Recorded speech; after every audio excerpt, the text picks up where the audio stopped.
aveva ucciso un giovane connazionale, Marouane Ben Amer, di 30 anni, la sera del 16 settembre del 2023 nell'area verde di questi condomini di via Aldo Moro a Vigonza.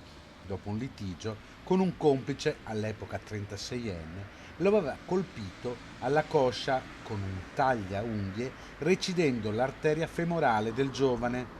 Dopo un primo arresto, avvenuto da parte dei carabinieri 6 giorni dopo l'omicidio a Sanremo, dove si era rifugiato con il complice per sfuggire alla cattura, e nonostante una condanna definitiva a 4 anni e 6 mesi per omicidio preterintenzionale, il 45enne tunisino era riuscito a rendersi irreperibile.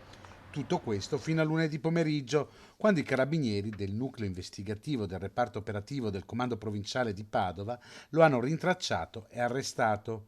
In Italia, senza fissa dimora, il tunisino è stato accompagnato nella casa circondariale del Due Palazzi di Padova.